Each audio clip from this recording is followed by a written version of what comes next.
And welcome to the Undercovers cast. Tonight, the Bills kick off OTAs this week, and the battle for the 53-man roster commences. And we have some updates on the Buffalo Soldiers, so let's get into it. Starting by, I'm Ben Gramato, joined by Paul Kasperzak, Tommy Giambra, Jenna Carlson. OTA start this week for the Bills, and we are oh so close to football being back. I know we are 2 months away, but how do we feel? How do we see the 53-man roster unfolding? That's a good question. Where do you guys want to start?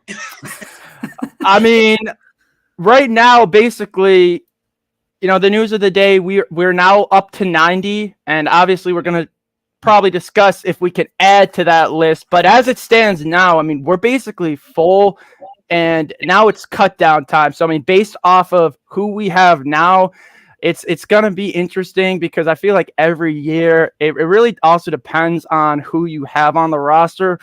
And, I mean, just, obviously you got the wide receiver room, the corner room are going to be interesting, even offensive line. I mean, we've gone from anywhere from 10 offensive linemen to 9 offensive linemen with the broker and Osiris picks. I mean, I could see a 10 men making the offensive line on the initial 53-man, Tommy. Yeah, I agree with that. I think you get your 10 offensive linemen. I could definitely see with the receiver, I could see them either to keep it 5 or 6. What do y'all think about that? 5 receivers? Well, didn't we actually have 7 wide receivers opening day last year? Because actually Marquez Stevenson was on the initial 53. So right. If we're going off last year, Tommy, could we keep 7? Yeah, he went on the PUP list. Yeah, but I think like the initial, once like they first released, he was he made the cut. So, I mean, obviously it's so fluid, right? The, 53-man roster, because I mean, by week 2, you're already, picking up guys or cutting guys. I mean, obviously your day 1 53-man versus week 18 53 doesn't even look anything close. So, I mean, obviously it's always going to be fluid. Yeah. I mean, what do we think about the defensive line room? Oh man, that's the group as well. Yeah, I mean, huge room of competition. I mean, you got Ray, you also got Ford, you got Basham looking for a job. Yeah. I mean, could you possibly say Espinosa is open for a cut this year? I know he had 6.5 sacks, but there's a lot of competition in the Bills' defensive end room, defensive tackle room. I mean, there's been a lot of talks about Oliver, but I don't think he's a cut nor a trade. But, sure. But there's a lot of competition going in that room. Right. You can also throw in Shaq Lawson, too. I think just tons of players who's been around the league for so long, and just opens for competition. I think it's down to Vaughn's health as well. Oh yeah, does he start on the PUP or is he active? Because I mean, remember last year Trey White started out on the PUP list. Yeah. Yep, that's true. So it's all going to come down to like how many they keep, depending on Vaughn's injury. If he goes on the PUP list, then yeah, they could keep an extra one just to be safe, and then when he gets off, then they can cut. So, and it's also going to be interesting, Paul. You mentioned the defensive line competition and even the defensive tackles. The Bills brought in Poona Ford, who presumably would have a job because that's a position the Bills were kind of lacking at the end of the last year, was bottom end of the roster defensive tackle depth. But even looking at it year by year, the Bills, some years they've kept 4 defensive tackles, other years they've kept 5. I mean, if we're going off of who was on the roster last year and who they brought back, I mean, that's already 4, and you add Ford, that's 5. So, I mean, even like the edge room and defensive line could have an interesting mix. I mean, do they keep an extra D tackle and maybe thin out the edge? I mean, you mentioned Shane Ray, Paul, someone who's very interesting, being a former first-round pick, spent the last couple of years in the CFL because he's been dealing with a chronic wrist issue. So, I mean, I'd love to see him maybe do something and show some flashes. But, I mean, the reality of the situation is he has not played an NFL snap in, 4 years? So, I mean, that is a questionable, move. But, I mean, it's a vet min. It's basically like a camp signing. So, I mean, I don't have any, issue with it. It's just a question. I mean, can he do anything? Right. Yeah. I think you can also say, there's guys like Tim Settle. 100%. I know I know Daquan Jones. I mean, I think Daquan Jones is the day one starter. But you look at Tim Settle. I know What he's a calf injury, but he could be in question too. What about even Jordan Phillips, who was constantly dealing with injuries last year? I mean, if maybe I mean, knock on wood, I'm not trying to pray on anyone's downfall, but if a couple guys get dinged up in camp, something like that, maybe they don't end up making the 53 man, because I think this year, like, health is going to be so much more important than anything else for this Bills team, because it wasn't just the fact that you lost Von Miller last year, and I mean Micah Hyde the whole season, and you're playing part of the year without your all-pro corner and Trey White. But I mean, the offensive line got decimated, the defensive line got decimated, Poyer was in and out of the lineup, so was both Milano and Edmonds, and then Rousseau, Elam were hurt, so was Benford. So I mean, you take the entire defense, and like almost all 11 starters missed at least one game or parts of games or multiple games. So I mean, I think for this year, like, having healthy guys is really going to be a critical point for this Bills team. Mm-hmm. You can also maybe look at the discipline factor too. I mean, you got Jordan Phillips. Constantly last year stepping off sides or encroachments. So I think another thing that could come into camp and into preseason plays, are you staying disciplined, not jumping off sides, and you're not costing your teams that 5-yard penalty. I mean, we've seen it consistently with Jordan Phillips always trying to get that extra jump, and he ends up costing the defense 5 yards. And sometimes it happened on 3rd and 5, and now what we thought they were going to get off the field, they're now on the field again. Another interesting thing about this 53 man is the last 3 years, there's been a total of 5 backs technically when you include the fullback, either Gilliam. I actually think Gilliam's been here since 2020 actually, but I mean, we've had a variety of different backs, and the one constant factor in all of those years is we've carried 4 running backs and 1 fullback, but one of those running backs has almost always been a designated special teamer in Taiwan Jones. Now, Taiwan Jones has been one of the few people who has not been re-signed, and they instead brought in Latavius Murray, who is either a fourth, he's a good 4th option as a running back, but I don't think he really necessarily gives you anything special teams. Now, Murray was also on practice squads a large part of last season. So, I mean, could we see maybe the Bills using Murray like the emergency back, and instead of having a designated special teamer at the running back room, I mean, maybe they just downsize to 3 running backs and they take, Tommy, you talked about receivers. Maybe in this situation is where you keep your 7th receiver, because Justin Shorter will earn a jersey, just based off his special teams. I mean, you don't have Taiwan Jones, but did Taiwan Jones give you anything out of the backfield? Not even an emergency as touches or anything like that. So at least with Justin Shorter as your special teams ace, taking up one of those 53 spots, you have some offensive game in him. I mean, you don't know what you have in him right now because he is a rookie, but you hope he gets some development. So you kind of get a 2-1 there. Now, if something happens to the backfield, you could always, bring up Murray. I mean, and even if some team does snag Murray off your practice squad, you got other, veterans out there like Zeke, like playoff Lenny, who fill a very similar role. Right. I think I like your point there. I think Shorter's going to be your gunner on special team. I think he's going to be kind of like Taiwan was to us last year. I think he's going to be the special guy. Yeah, I like that option about keeping 7 receivers. Yeah, 100%. Yeah. So now that you said it, I can see them keeping 7. Another interesting nugget that I've been carrying on through this entire offseason is we brought it up, as Latavius Murray. Is he that easy guy, that emergency running back? I think he is. He was on the practice squad last year with the Denver Broncos. He's put on the practice squad, and no one really picked him up. He was just sitting there.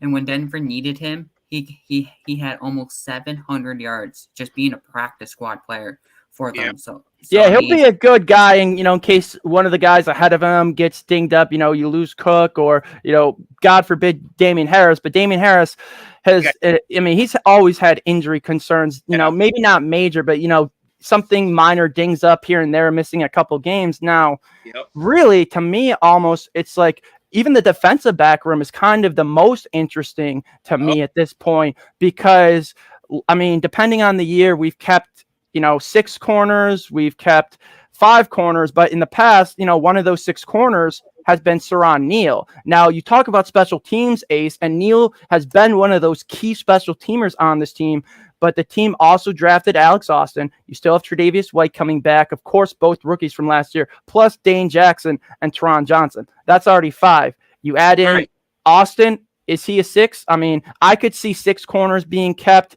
I mean, safeties is interesting as well because you bring Marlowe back, but I feel like the Marlowe signing is probably more just insurance in case you brought him in for insurance when Poyer and Hyde were dealing with injuries. I feel like in case maybe you lose Taylor Rapp at some point. Maybe you sneak Marlowe on the practice squad because he went unsigned the whole year. Also, you got to worry about maybe Hamlin. Does Hamlin ever get back mentally to where, he was? Because, I mean, let's just be honest. I mean, that was just such a huge hit. So, I mean, you always have to have those questions. I mean, I really hope that Hamlin gets back to where he was, this past season, but you never know. So, I mean, I don't mind that Marlowe pickup at all. It gives us, some insurance at safety. But I mean, again, the safety position, years past, we've kept 4 safeties. I mean, we've kept as little as 3 safeties before. So, I mean, years past, we've kept 4. So, I mean, do we keep 10 defensive backs, 10 offensive linemen? I mean, the offensive line is another very interesting battle because I feel like we got just like 8 guards plus, Dion and Spencer basically just chilling, with their jobs on lock. Yeah. I do want to mention that, sorry, Paul. No, you go ahead. For offensive tackle, they like offensive linemen who are versatile. Right. Nick Walker, the guard that they drafted out of Ole Miss, he can play left tackle. Right. True. Yeah, he can. And not only that, I think he only gave up like 6 pressures or something and like 0 sacks his final year at Ole Miss, something like that. I don't have the numbers in front of me, but he had very good stats. I mean, you wonder why the Bills took a guard after taking another guard and signing 2 free agency. I mean, according to Bean, they had a very early, day 3 grade on broker. So, I mean, it was just kind of like I don't want to get off topic here, with roster construction, but I mean, you got a 7th round pick who the team could see something in. I mean, another guy, what about someone like David Andrews? Oh, yeah. I mean, or Edwards, sorry. David Edwards wasn't guaranteed a ton of money. He's here for 1 year, and he has a ton of injury concerns. So, like, what happens if he gets a concussion in camp or, goes down for the full year? I mean, Bakker, Questenberry, I mean, even Tommy Doyle, we haven't seen enough. I mean, I like Tommy Doyle based on, his interviews, and he seems like a good guy, but I mean, we just haven't seen enough Tommy Doyle because he tore his ACL. I hope he gets back and it could be solid, but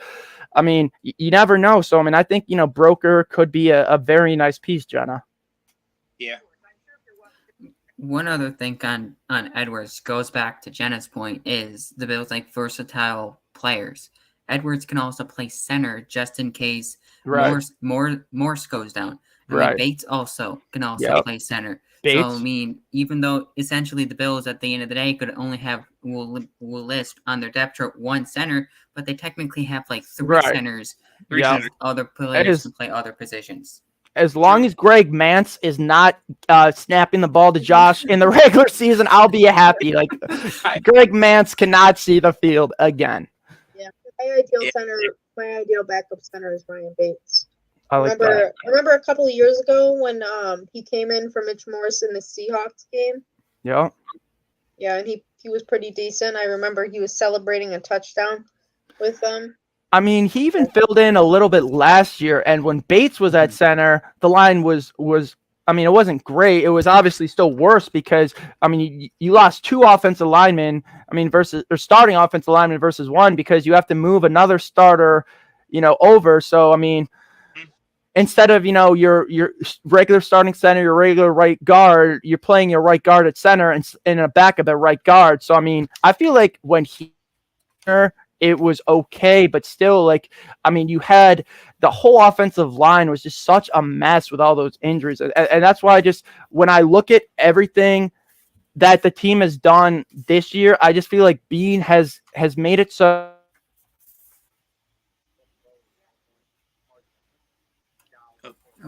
Did we lose Ben? I mean, we can just. Oh, There he he's is. back. Yeah, no, I mean, so I mean, basically, I mean, you won't have to have that type of situation again. I mean, that happened where you have, Tommy Doyle having to come in and play tackle. You have, Greg Mance and all these others. I mean, how many games last season had I mean, even go and look at the Jets game. Josh's injury came when a backup right tackle was Quessenberry, I believe. It happened when Quessenberry was in. Mm-hmm. Right. Yeah. That was Quessenberry letting I forget who the lineman was, just come right through the middle, and then there goes Josh Allen elbow. I had a question about the O-line. Do y'all think Ryan Bates could get a surprise cut? No.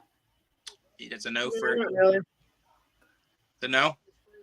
I think he stays. Oh, I kind of got a hot take.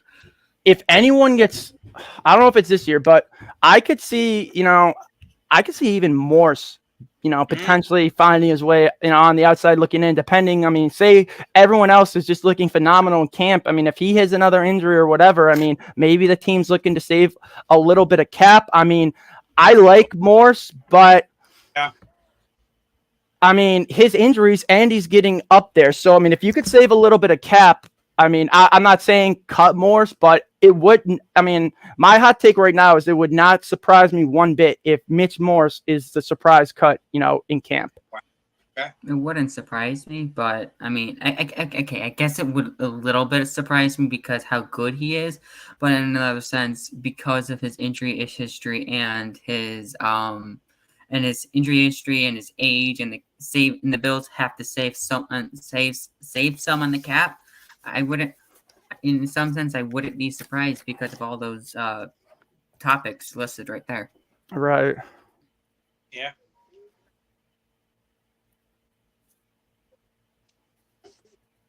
So do we want to go over our 53 man who got and who doesn't make it? Paul, you came up with some projections, so let's go through and see what you got. Yeah, let's do it. So, do you want me to go through each position, or you just want me to just kind of say who's on, who's off? I mean, I would say maybe just run through your breakdowns of position by position, like how many at each position, and then any notable cuts or any surprise people who make the roster. Yeah. All right. So I'm going to start with some of these. We've been talking about the offensive line. I'm going to start with the offensive line. Okay. We carry 10 offensive linemen: Dion, Tommy Doyle, McGovern, Edwards, Broker, Morris, Bates, Torrance, Brown, Quessenberry. Those are the 10 offensive linemen I have currently right now making the Bills roster. So that leaves off guys like Ike Bucker,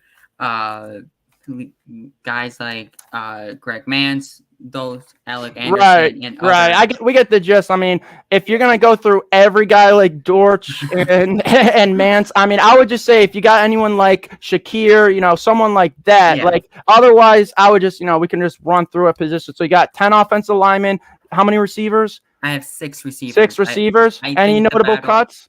I don't think there's any notable cuts, but I think there's going to be a battle for your guy Jalen Wayne to get on the roster. I think there's a spot for him.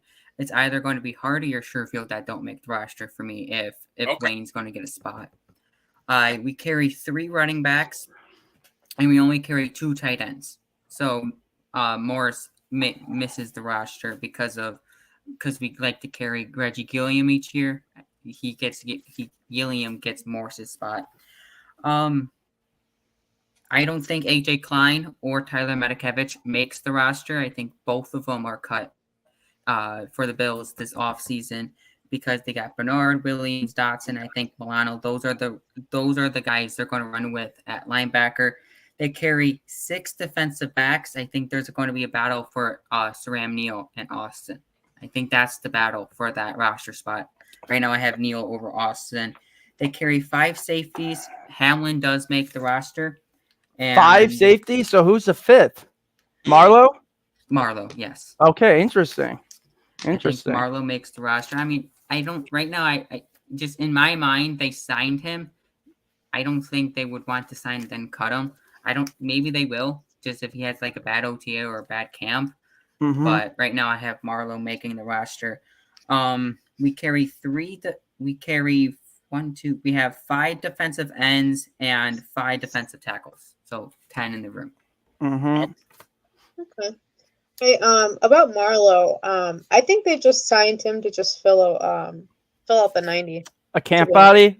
Yeah. Yeah, I kind of agree. I mean, he's kind of just been sitting there forever. I mean, if a team really, was serious about getting him on the roster, I mean, I feel like a team would have done it. I mean, I guess you have injuries. I mean, there's other guys unsigned who could make 53s, but I just remember that playoff game where he said his interception, he was out of position where he got it. Like, come on. Like, I mean, He just say, owns I the mean, offense. I made a great play on the ball. It was a great read. I mean, I don't know. Just the fact that he said he was in the wrong spot is funny, but interesting. I like it. I like it though, Paul. Thank you. Paul, how many? Wait, I got a question. Did you have 3 quarterbacks, Megan, or just 2? Just 2. 2. And it was both Allens. And you had Both Allens. how many total backs were there? 3. 3, including Gilliam or not including Gilliam? Gilliam was on there. Yeah. I mean, Wait, he's a really? fullback. He's a fullback. Oh, fullback. Okay. So Okay, he would just bracket into the Okay, fullback okay, category. gotcha. I'm Okay. guessing it's just, Cook, Harris, and Hines. Okay, Cook, Harris, Hines, 3 Cook, tight Harris, ends. Hines, yeah. Mhm. How many edges? Edges? Again? 5. Actually, there's 4. How many Oh. defensive tackles? 5. 5. Okay. All right. I like it. 4 defensive ends. That's not including Vaughn, of course. That is including Vaughn. That's including Vaughn. Okay. Who are your 4 again? I don't know how I feel about that. Oh, sorry, it's 5. Sorry, it's 5. Yeah, Oh, yeah. counted wrong. 4, No, you're- 3 on the left, 2 on the right. 4 including Vaughn. Oh my It's god. 5. It's 5 Oh, actually. those It's guys 5. would be tired. It's 5. My hot take is Barkley wins the backup job. Ooh, I like that, Tommy. I like that. I like it. I think Kyle Allen goes on the practice squad. Okay. I mean, I was kind of looking forward to Allen squared, but Barkley, I have a soft spot for him. And they could use him for that 3rd emergency quarterback. Now they got the rule change Yeah. now.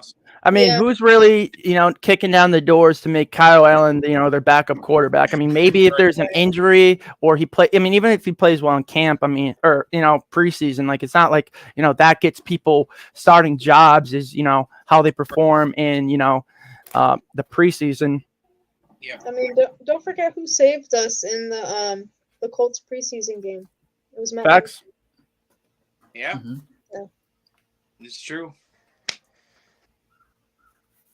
All right. Any more takes on the roster, or are we I think we're good to move on. moving Yeah, on? let's move Okay. on. Could the Bills potentially get an unexpected boost to a very talented roster? Today, current Cardinals receiver DeAndre Hopkins went on the I Am Athlete podcast and had this to say. All right, so I'm gonna put on a clip that was aired on today at 12:30 on I Am Athlete podcast. My favorite quarterbacks that I've been watching since he came in the league is Josh Allen. Josh Allen, he reminds me of an old school or of a new school Andrew Luck. And I love Josh Allen. Jalen Hurts. Man, he's Houston kid, your dog, Jalen. Number 3. Who I would love to have a ball thrown by. Patrick Mahomes, obviously. Ooh, Number 4. my goodness. Number 4. I'm gonna have to go with. I gotta go with the underdog, man. The people. Not a lot of people respect this guy, but as a throwing quarterback, Lamar Jackson, obviously, and number 5. Number 5. That's a good one. That's a good question. Number 5. Dak Prescott? I like Dak Prescott. Any of these young rookie quarterbacks stand out to you? Do you want to catch a ball from a young player? Are you past that point in your career? Like some guys out there. I'm past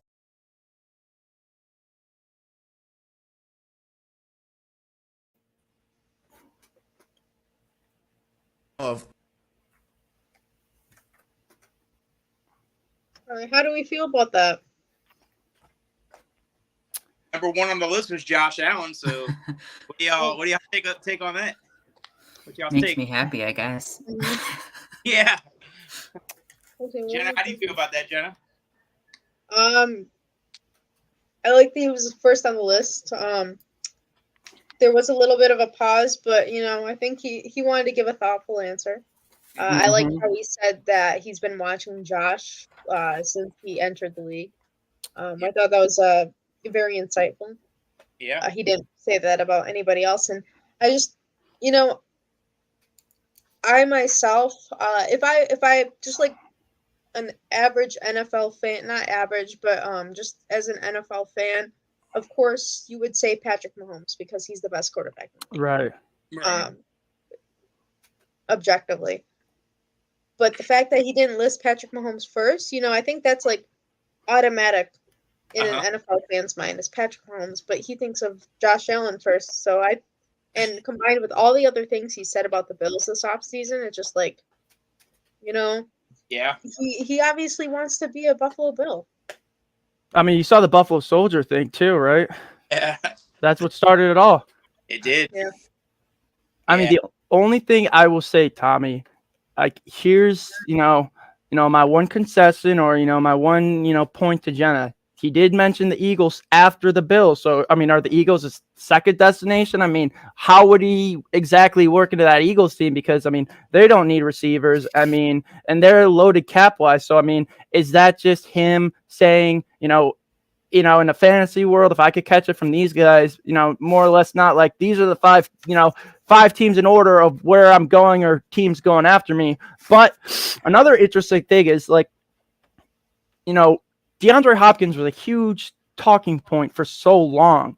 And, we thought the Bills draft strategy would be largely, revolve around whether or not they got Hopkins. And you saw they didn't go receiver early, but they went tight end instead. And with Dawson Knox, and you already have, Gabe Davis and Josh Allen, I mean, how exactly would you even work in DeAndre Hopkins? Like that is another interesting point, to this, puzzle. But I mean, I think, you could still be a primarily 12 team. And I mean, your wide receivers are DeAndre Hopkins, Diggs, Kincaid, and Knox.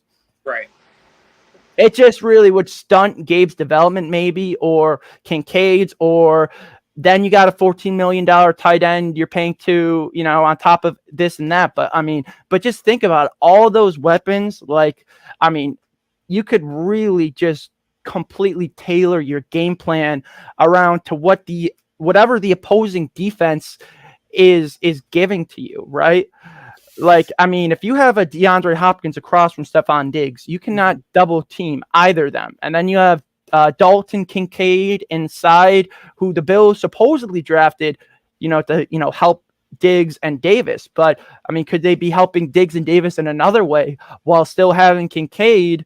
I mean, you could still work several different formations and looks. I mean, then your personnel packages, you have other interesting, pieces like, Shakir, Hardy. I mean, you could do some crazy 4 wide sets. I mean, you maybe go 3 wide with Kincaid, spread out. Like, I mean, I feel like if Dorsey just wants to get completely insane and, it's become an absolute madman with this offense, he could basically do almost anything he wants. Like, the jumbo packages and personnel, putting in the wide receivers. I mean, you could even have a situation where your 3 wide are DeAndre, Stephon, you have Kincaid in there as a weapon, and then you have Hardy, lined up outside, who you could, use to, take pressure off the other guys or use as a deep shot. So, I mean, I just feel like it's really going to stress, opposing defenses out. You look at the Jets. I mean, they got 2 really good corners, but outside of that, I think their corner room is a little questionable. And then if you have 3 really talented receivers, I mean, one of those guys is going to be open at any given point, in my opinion. Yeah, 100%. Yeah. I mean, you get a guy like D-Hop, he's the key that opens the door for the offense. I mean, we talked about 7 receivers on the roster. He would be the 7th on that 7th receiver on the roster. Sure. Yep. So I mean, Well, that's a good point, actually, Paul. I mean, I don't mean to cut you off. If the Bills do get D-Hop, I feel like that also completely. I mean, it doesn't completely, but it does change the 53 in some way, because you either have to go with another receiver and then you could stretch it to 7, or you have to kick someone else off to knock it back down to 53. So Right. that's another interesting scenario. Like, in a world with D-Hop, Diggs, Kincaid, and Knox, I feel like one of the young receivers would have to probably just be the odd man out. It would just come to that, in my opinion. I think Yeah, it God What do you man think that would be? here. That's just You my. said Shakir. I think Shakir could be the odd man out. Yeah. Shorter. I mean, shorter. I like the shorter answer. I mean, Paul, you talked about how he could be battling for a roster spot with my guy Jalen Wayne, but I mean, what about even Trent? Like, I mean, I know they brought him in as a veteran on a low cost deal. He could play special teams and he does have some ability, but I mean, he's a veteran journeyman who hasn't really stuck on. Like, he's quality, but I mean, he's almost like a veteran mentor to some of these younger guys. So are you gonna risk losing out on Khalil Shakir, Gabriel Davis, or Justin Shorter because you're trying to keep a Trent Sherfield for 1 year happy in your offense? Right. right. True. Point there. Shorter, a little bit redundant. They are. That's I mean, right. I feel like a lot of these receivers are almost redundant. Like, our designated slot guys are really, at this point, I mean, it's Dalton / Shakir. I mean, could they maybe, interesting point, could Diggs shift to the slot if you get DeAndre Hopkins? Would you then put Davis and DeAndre outside and you just have Diggs cut up the middle of the field for defenses? Like, I think Yep. that makes sense. I think that I mean, 100% makes sense.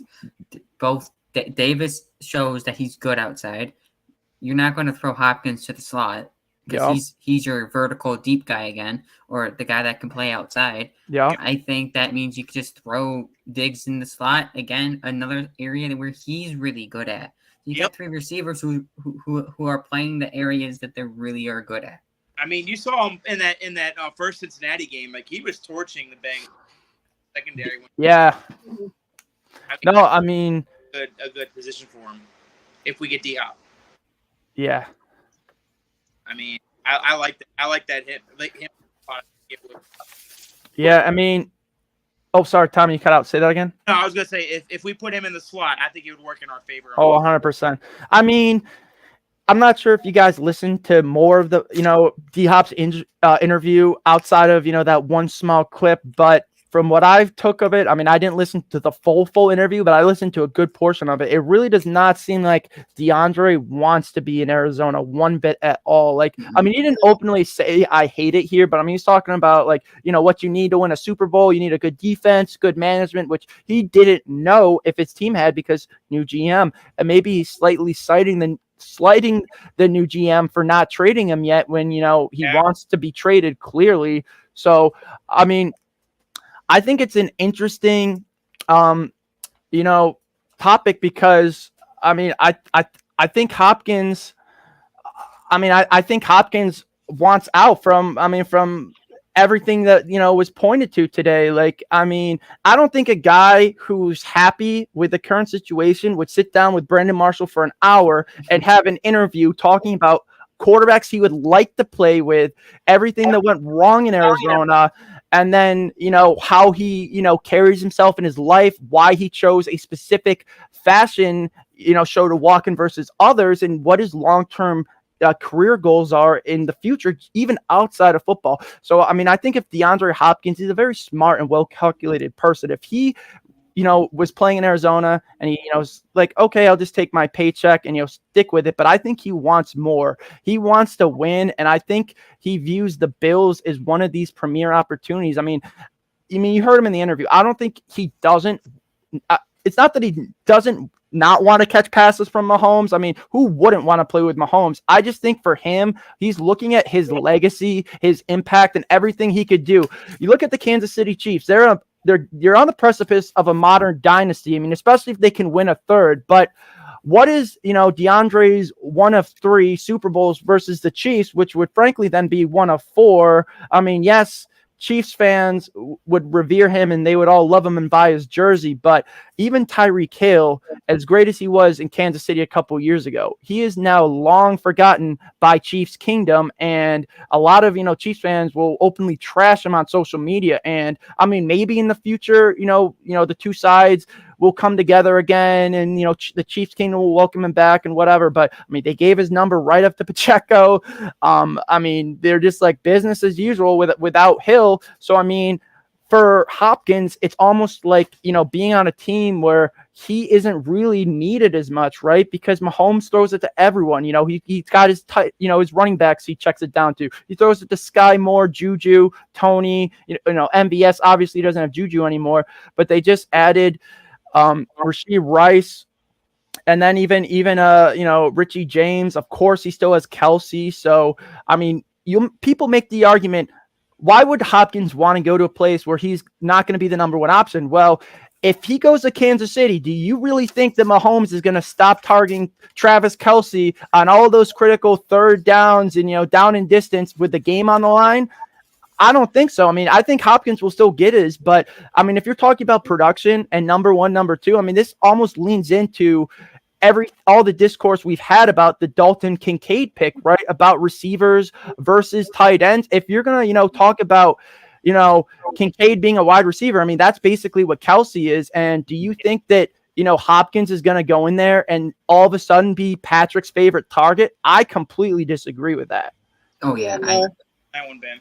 I agree with you. Yeah, I agree.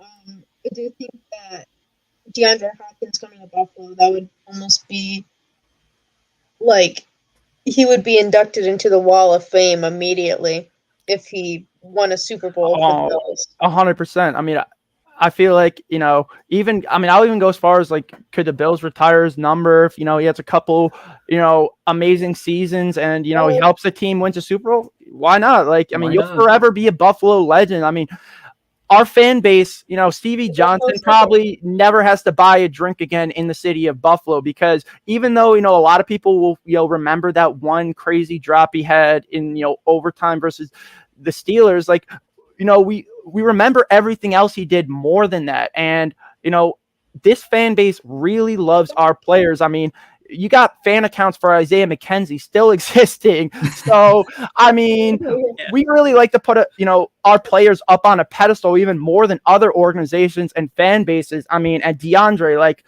you got an opportunity, when it's all said and done, to be on, a Mount Rushmore of Bills receivers with the likes of Diggs, with the likes of James Lofton, Eric Moulds, Stephon Diggs, Andre Reed, like, Yeah. He would be right up there. Yep. He would be right up there.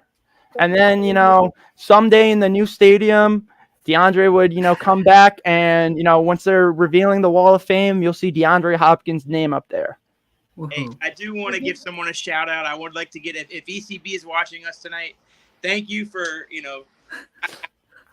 so he about the Erie County Bulls.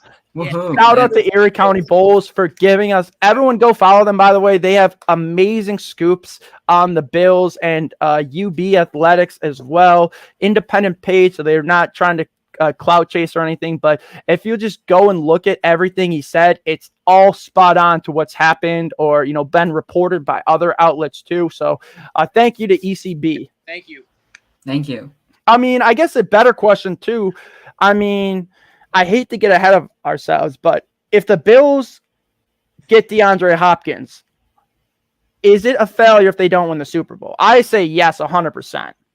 I think so. You have to look at coaching.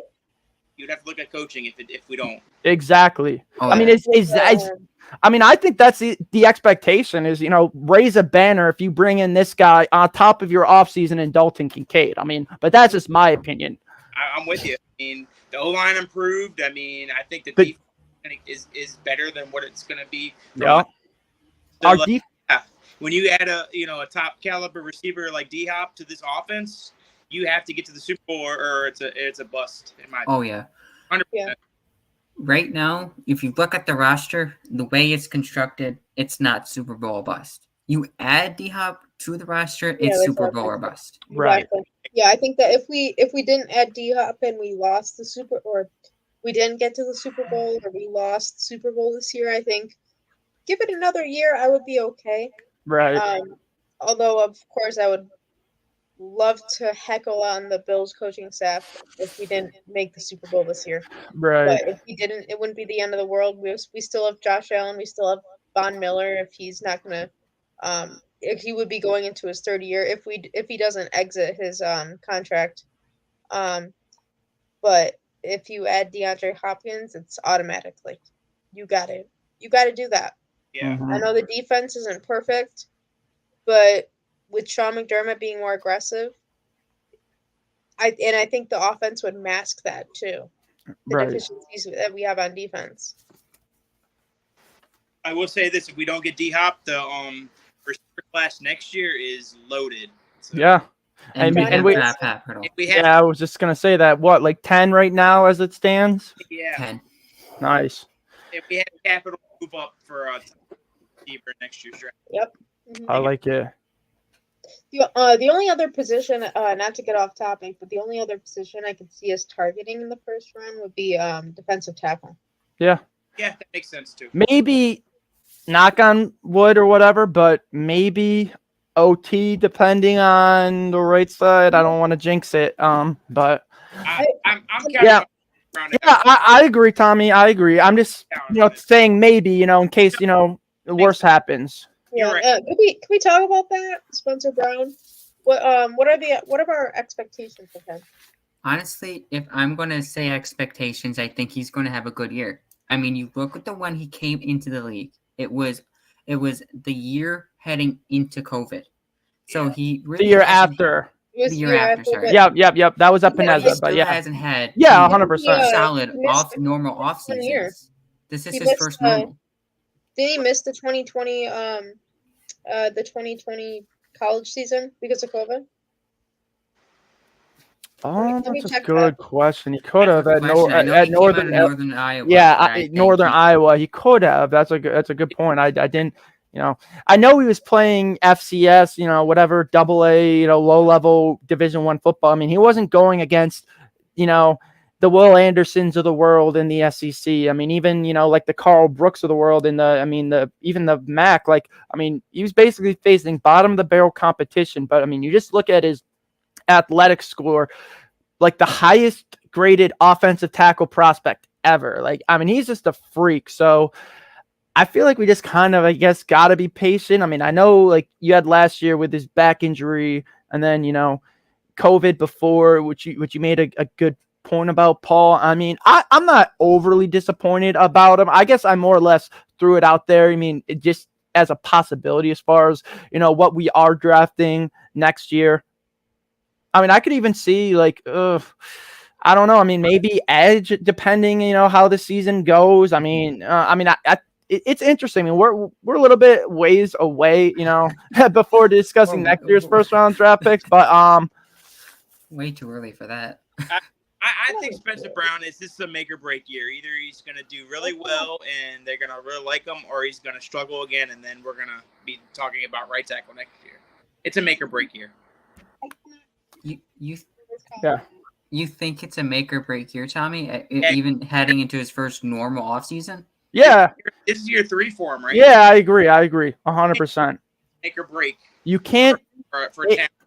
Exactly. I mean, you saw what the Chiefs did after that game in the Super Bowl against, Tampa Bay, where Patrick Mahomes was running for his life. They went out and they, fixed that position, not just, in free agency, but they doubled down in the draft in it as well. I'm not saying, our offensive line is going to be playing to that level, but I mean, we almost did a similar thing after seeing Josh get battered and bruised against the Bengals in that divisional round. So, I mean, I think, if you want to draw parallels, I think, there is a little bit of a parallel, and I think the offensive line should be a lot better because I feel like the main weakness was honestly mostly on the interior and just came down to player health. And that's why, when I go back to say, it's like, maybe the team is concerned about, Mitch Morris's concussions. I mean, maybe they're just like, we don't want to deal with, a critical stretch in the season and just our offensive line having to go up in flames again because he gets hit in a wrong way or something like that. I don't know. I mean, that's why I list it as a possibility because, I mean, if you're concerned about health, I would say your starting O-line should be Dawkins, McGovern, Bates, Torrance, and then Spencer Brown. And then you still got Broker, Bucker, Quessenberry, and even Edwards is depth. And I know Edwards is, kind of questionable like Morse, but I mean, he's at least a little younger than Morse. Yeah, I agree. Let's just say we upgraded guard from what we had last year with what's his name? The guy that Roger Saffold. Yeah, Roger Saffold, yeah. Mm-hmm. Yeah. We upgraded. He was a liability on the line last year as well. So. Oh, 100%. And surprisingly enough, I mean, if the Bills need some extra help, I mean, he's still unsigned, so they can add. No, I'm kidding. I don't want the Bills to add him. I'm kidding. I mean, he was a Pro Bowl reserve. There's a reason he's not signed, and it's probably going to stay that way. I mean, maybe the USFL or XFL needs some, veteran assistance. I don't even know how he got a Pro Bowl invitation. That still shocks me how he got a Pro Bowl. Well, they invited everyone else, and they already declined, so he was the last one on the list, Tommy. Mm-hmm. Yeah. I mean, there's a Pro Bowl just sitting right out there. Yeah, let him. Or hey, I don't like the Dolphins sign him or the Patriots, so then you go for it, guys. Right. Or the Jets. I mean, I'm sure the Jets fine. Yeah. So they could have him if they want him. So getting a guy like DeAndre Hopkins, right? I mean, we've been talking to him about him for a little bit most of the show. Adding a guy like him could prevent the Bills from making any other significant moves. Is there any other player that would you like to add onto the team instead of Hopkins, or as a backup? I had a defensive end, edge rusher. You got any in mind, Jenna? Got any in mind? We brought up Yannick Ngakoue on the right.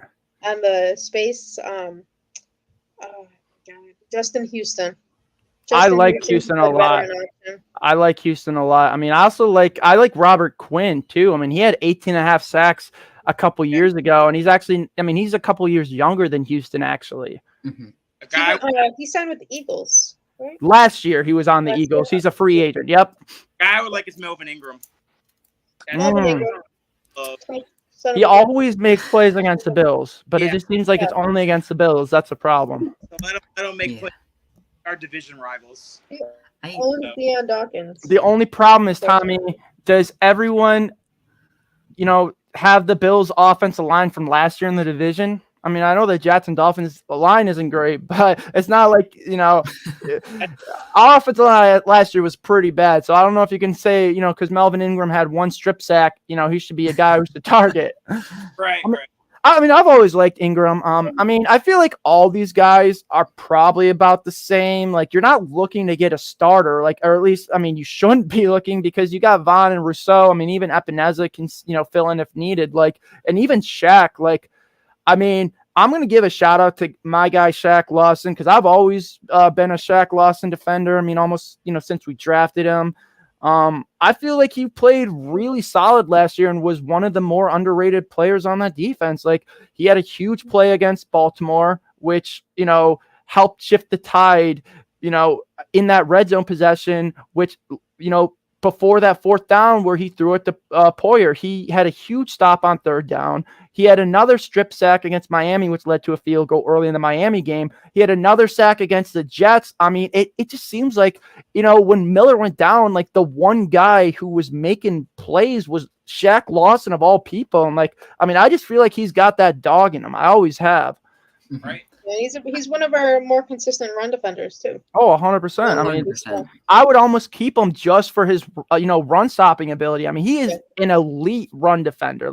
He's so good at setting that edge and, getting the running back or even, getting to that quarterback in the backfield. I mean, he doesn't have, the elite burst or the bender moves like a Von Miller, but I mean, sometimes if push comes to shove and everyone's, bull rushing, he'll just power his way through there and get to the quarterback.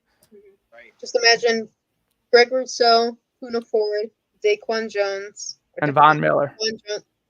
Shaq Lawson for the time being. Yep. As our run defending core. Oh yeah, run defending core. That's a phenomenal run defending core. Oh. I mean, we even brought in Shane Ray, who almost is kind of, equivalent to these guys. Yes, he hasn't been in the league recently, but more or less, that's probably what the team's role is for him. So, maybe because they got Ray, it's not as critical to get another guy, but Ray still has injury concerns. I don't know. It really, the key to this group to me is actually going to be Boogie Basham, because I feel like Ebenezer last year leveled up his game enough, where you could say, oh, that's a second round pick who had to, totally change his body weight and deal with virtual workouts or whatever for 2 years and was a piece in a rotational defensive line. But now that they finally added pieces to the defensive line, Rousseau is coming into his own and he finally is at a playing weight that he's comfortable with. Yes, he still whiffed on a couple run plays, but when he had to get through there, Epineza, showed off, some really good pass rushing moves to me. So, I feel like Epineza has kind of shown, he could be a solid, third pass rusher, maybe fourth, maybe you don't want him as your third, but if Basham can level up to be the second round pick that we took him to, maybe it's not as big of a precedence for us to go out and get an Ngakoue, because honestly, what player besides DeAndre Hopkins do you really think, really puts this team over the top or, makes it a truly dynamic, hard team to stop? I feel like Yannick Ngakoue or a guy like that, they're going to be good, in case of injury, and, they might get some sacks, but are they going to be a game changer where you're it's, fourth quarter of the playoffs, third quarter of the playoffs, and you need a play to happen? I don't know. That's just my personal feeling on it. I feel like Hopkins just puts this team over the top and to the moon, Tommy. Yeah, that's the one last move I would like us to do if we don't get a defensive end. If we get Hopkins, I think we're straight. If we get Hopkins, we got to book our, trip to Vegas. Yeah, I know. Literally book our trip to Vegas. We're not talking. And you know what? Figuratively, because the Super Bowl's we'll be there broadcasting from Vegas. Hopefully, at that point, we'll have a big enough following and we'll have some sponsorships. So we'll just be sitting out there, media row, talking with everyone. Yeah. So we'll see you guys in Vegas when that happens. And then we'll be in Buffalo. We'll have our own float. Yeah, exactly. ECB gets his own personal float too, Tommy. Yeah, that would be awesome. No, he leads a parade. Yeah, I know. He gets to shake DeAndre's hand. He gets ECB should get a Super Bowl ring if that happens. I'm talking about give him. Hell yeah, I'm up for that. I told him he was a legend today for doing all. He is a legend. I feel like if this actually does happen, everyone needs. Oh my gosh, that guy got so many people, just who's that guy? ECB, where are those connections? Blah blah blah. You got to reveal your sources. Who are you? He's been spot on with almost everything, and even his April 3rd tweet about Hopkins, which he reposted yesterday, which kind of preemptively kicked off all this madness again. Yeah. His tweet from April 3rd is still holding up. His prediction in April 3rd, and you're going to say he's just making stuff up or talking, out of his what?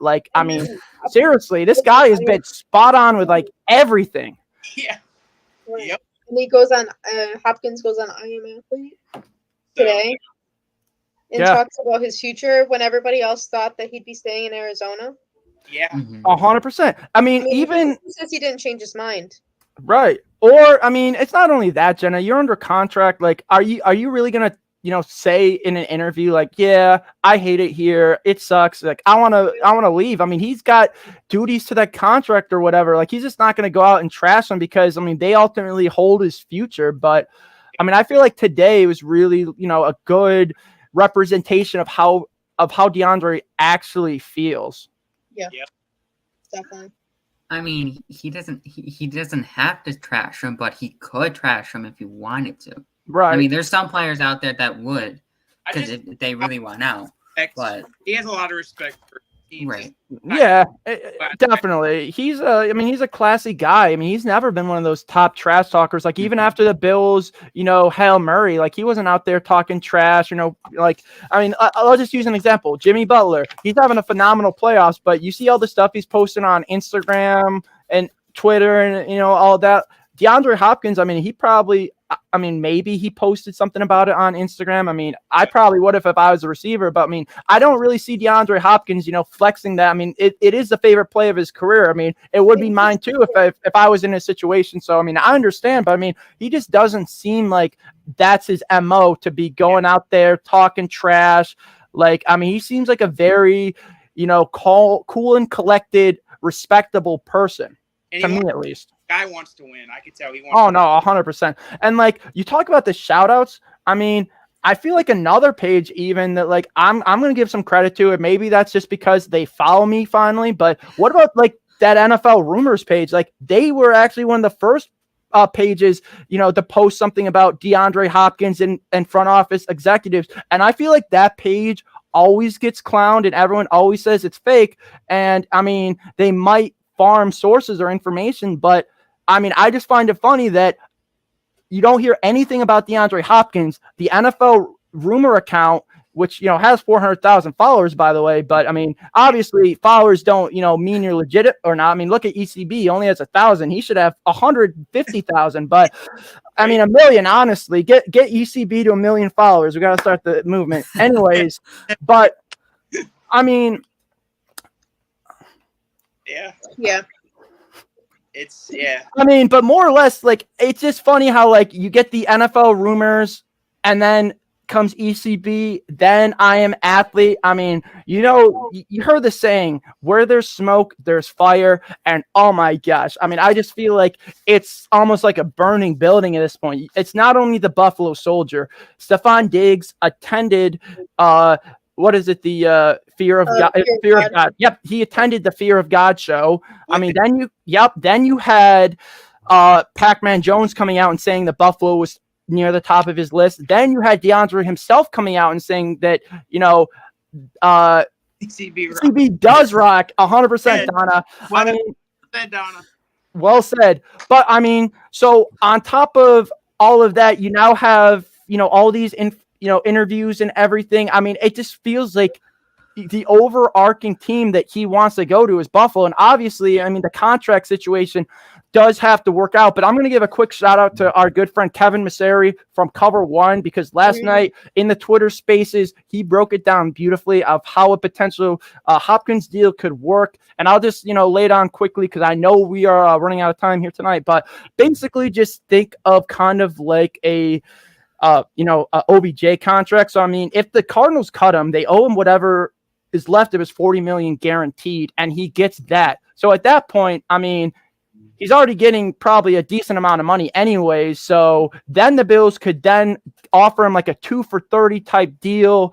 And then just spread the cap over for 2 years, add some void years to that baby. Right, Tommy? Like they could definitely mess with things to get, the right, situation to add Hopkins, because like it makes sense. Like they need another top tier receiving weapon. I mean, I think it would even help the young receivers develop more too. I mean, because realistically, I mean, you probably only have 1 to 2 years of D-Hop tops, right? Mm-hmm. Yeah.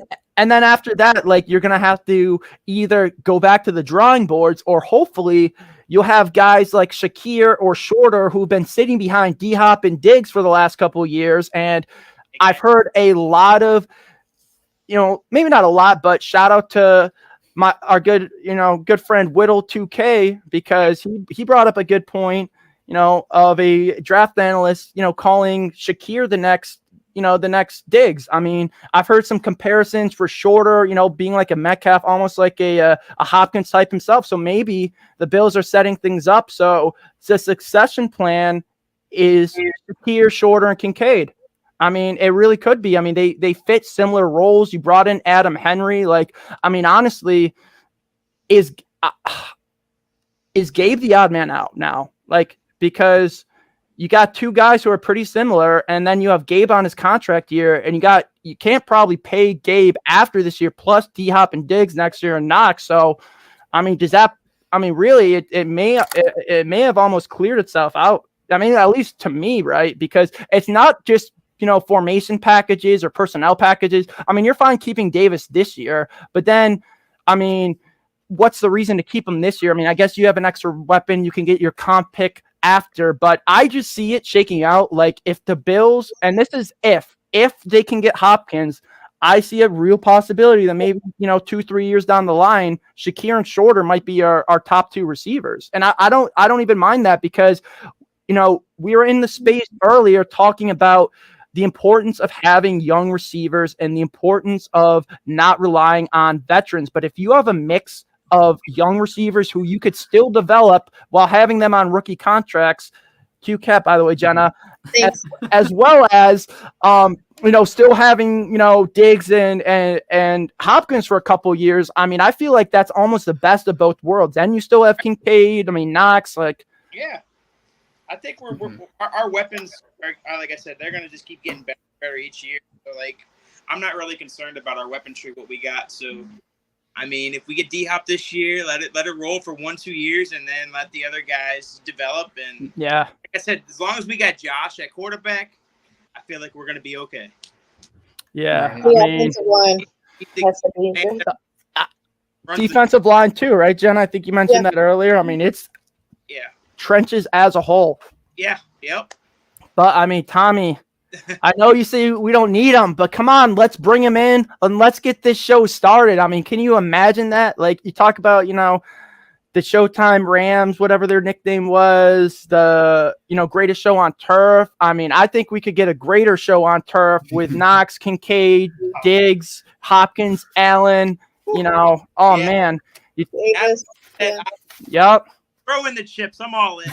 Come on, let's put them all in because, I mean, you also have to, there is a little bit of truth to some of what the media and opposing fan bases are saying. While we do have a ton of young, really high-level talent, which I think is, arguably comparable, maybe even better than teams like the Jets and Dolphins, but we still have a bunch of old aging pieces who have helped us get here who may not be on the team, in 2 years. So, I mean, you want to see Hyde and Poyer, retire without helping Buffalo get a ring and without lifting a Lombardi themselves. Like, I want to see all these guys, go out and win. We brought in Miller to go all in, right? Like, why are we going all in and we still have, 1 foot out of the pool, right? I mean, we're not just dipping our toes in there. We got to just jump in there, do a freaking cannonball. Like, let's make a splash and get this started. Tommy, like I'm ready to obliterate some teams after how last year,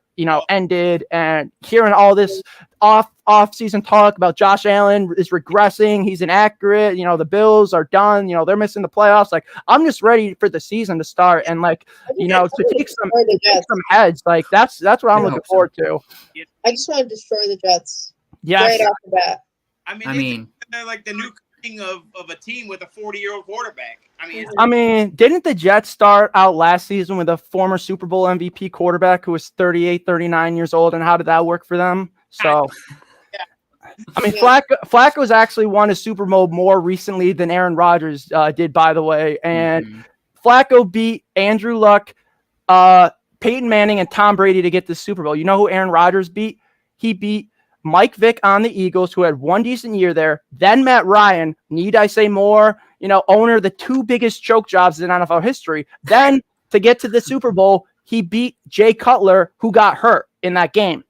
I mean, Flacco, their starter last year, he beat arguably 2 of the best quarterbacks of all time in the single postseason. Then Andrew Luck, who was like the next one before he ultimately got his career derailed by injuries. But come on now. Are the Jets forgetting they had a Super Bowl winning quarterback last year with a quote unquote loaded roster? And where did it get him? The offensive line is still important. I mean, their secondary receivers are still important. I mean, they're just bringing in all of Rodgers' old friends. I mean, I'm excited. I think we're going to pound the Jets when we see him with one, Tommy. I'm ready.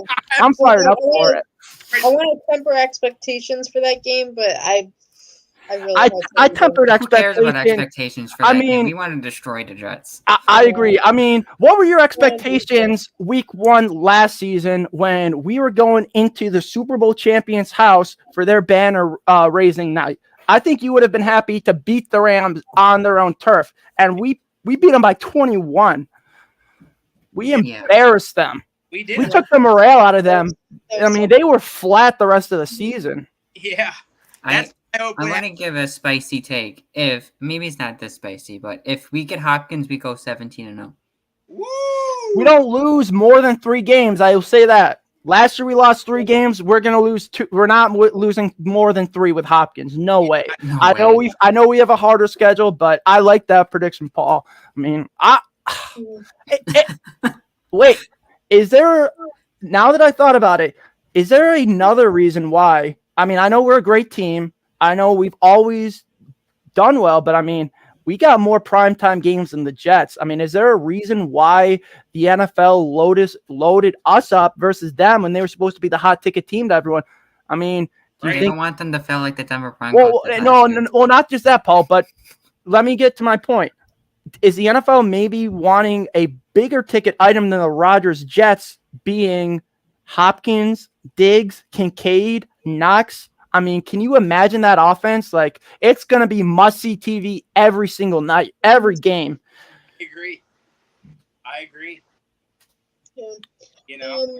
You know, Something that's been burning on my mind since we brought up the DeAndre Hopkins video. Did anyone see his facial expression when Brandon Marshall brought up Dak Prescott? Oh yeah. He's like, "Would you want to? How about Dak Prescott?" And DeAndre's like, Yeah. I also found it interesting. He didn't he listed 3 stipulations, one being a strong management, / front office, 2 being, an elite good quarterback who's motivated to win, which Josh Allen definitely checks the box. You could just see how he carries himself on the sidelines during games and everything. I mean, he's definitely motivated to win. And then another thing is a strong defense, which the Bills have had. So, I mean, those are all of his qualifications for a team that he wants to be on. We meet. The Jets technically meet those, at least from the quarterback on paper, defense on paper, and Joe Douglas has been pretty good recently. So, I mean, I find it interesting that, I mean, they were a team that's a supposedly Super Bowl threat on paper, according to a lot of fans, but they weren't anywhere near his list. yeah. I mean, he had the Chargers, he had the Ravens above them. I don't know. I found it interesting that the Jets were not even listed, and I see them being, I mean, they were aggressive after OBJ. I mean, I don't think they're probably 100% content with their receiver room. I mean, I think they're probably, maybe the reason why they haven't cut Davis yet is because they're probably waiting to see what he does, but I don't know. It's going to be interesting. I'm excited though. Yeah, I think, I mean, June 1st, that's the big date that everyone has said. So, I mean, we're about 10 days away now, Tommy? Yeah. Oh, boy. What's D-Hop's number, Tommy? D-Hop number 10. And we're 10 days away from it. We are 10 man. Oh, I just man. noticed that. Kind of Oh, boy. Kind of Exactly. It's a sign. And I'll just say this. Anything's a sign now. Oh, yeah. I was listening to music on Spotify, and in my radio, you know what song came up, and I don't even have it liked? What song? The Bills Mafia Anthem by Benny the Butcher. It came on. I kid you not. I have the screenshot. So that's fine. it's a sign. It's got it. Yep. Oh, man. Yeah, Let's get this done. this next week is going to be really interesting. I know. I feel like it, man. I don't know. It's gonna be fun. I'll just say that. Like, I mean, I'm ready to get hurt again, Tommy. If it doesn't happen, it doesn't happen. But I feel like it's a real possibility just based off of everything that's happened. Great. I agree. All right. I mean- Go ahead, Paul. Oh, no, nothing. Something. Okay. All right. I mean, does anyone have any other points on the roster? I mean, OTAs are starting this week. Which is very exciting. I mean, hopefully we'll get to see some clips of Josh throwing to Kincaid or something at some point. I mean, I know we'll see it on the field, but I mean, anything. I'll take anything at this point. I do got one thing. What's that? It's from a Raiders perspective that Tom Brady's owning part stake in the Raiders. Did y'all hear about that today? I think that's just automatically. So here's a better question, I guess, before we wrap. If Jimmy Garoppolo gets hurt or stinks, does owner Brady suit up? And I mean, that's the true New England Patriots quarterback room. They got Brian Hoyer there already. They got Jacoby Myers. They got freaking Jimmy G. They're like the Las Vegas Patriots at this point. Oh, jeez, yeah. I mean, you never know, right? How much of a troll is Tom Brady to own the Raiders? Not only that, I heard he was friendly with Kim K too recently. I saw some tweets about that. Like Tom is just throwing himself out there, like comedy, everything. And now he's not even. It looks like he's not even gonna be part of Fox calling the games. But I mean, I think that's Brady, a good thing for our sake. I think so too. I don't think so. I mean, I actually have listened. I mean, as much as I've disliked Brady from the Bills' perspective, Brady actually is very entertaining. If you've ever listened to portions of his podcast or heard him speak before, he actually is he does provide some good perspective and input. And I mean, come on, you really wouldn't want to hear what a 7-time, Super Bowl champion has to say when breaking down Josh Allen's plays. I mean, what's that? When do you guys think Vaughn will play? I think they play him in that Giants game. I think it's going to be week 6. Week 6? Yeah, I think it's going to be after week 4. No, I agree with Jenna. Okay, what do you wait. After week 4? No. Actually, no. It's week 4. Week 4 October 1st against the Miami Dolphins is when Von Miller is going to come running out of the tunnel carrying that American flag in the division rematch. All 3 games were money last year. I mean, I was at one of them. That playoff game even was entertaining. I mean, I feel like that would be a game to bring back Vaughn. And could you just imagine the crowd if Vaughn runs out of the tunnel pregame versus Miami carrying the American flag against a division rival? I'm getting goosebumps just talking about it, Tommy. I know. Well, the only thing is... But I feel like after the London game, where he doesn't have to travel, I think that's the perfect time. You come back against your, offensive coordinator and Brian Dable. You want to make a statement on that team. You want to go in there and punch them right in the mouth on offense. But Tommy, we do that, but it's against our division rival. Why do you need to make a statement against the Giants? No, I get it. Listen to this. Going back in prime time, you know what I'm saying? Coming back in prime Yeah, it's true. The prime time aspect is true. So, I mean... Go ahead, Jenna. All right, so Vaughn will likely start on the PUP list, and with the PUP list, the player is on there for about 4 weeks. Right. So theoretically, he could not play against the Dolphins, right? Dolphins is week 4. Week 4, okay. So he couldn't play. Dang it. And think about how many weeks he's going to need to recover or to warm up to the level of play that he's at. Week 8 or week 10, look for in that range. Week 10 to week 8 to week 10. I would even say even the Cincy game would be a good target date. As long as he's back by that game, that's really when the gauntlet of the schedule starts. it would be nice to have him for those home games in October when you play, the Dolphins and Giants, and then you also got the Bucks and Denver coming up in November. I mean, yeah, those are 4 home games. Would be great to have them, but I mean, you may not need them as much as you are going to need them against Cincinnati. Right. Or you could just put him on a pitch count on those types of games too. Don't play. I mean, I think no matter what, he'll probably be on more of a pitch count too until at least the playoffs. Right. I think he'll probably see a little less snaps than last year, at least during the regular season. Yep, I get it. See how well he does on the pitch count. See how well our defensive line does without him very much in it. Oh, 100%. Him coming into the playoffs, that's gonna be chills. All right. We got any more questions before we wrap up? Any more questions from our chat? Yeah, thank you guys for the questions, by the way. I mean, we'd love to, answer your questions. Exactly, Tommy, interact. I mean, we honestly just started this podcast recently, so trying to grow it. But I mean, that's what makes this fun, is getting to interact and, answer questions. And I mean, it makes it a little less stale versus, just talking, with ourselves the whole time. But you guys have anything else tonight? I mean, No. we went into I'm this. good. Greg Thompson. What's up? You cut out a little bit, Jenna. Greg I can't hear, Thompson. Yeah, you can't really hear you, Jenna. can't hear you, Jenna. No. All right, that's better. Okay, we can go ahead now. Okay. Greg Thompson posted something about what would. Okay, Jenna, we literally can't hear you. All right. Well, I guess we'll retweet it.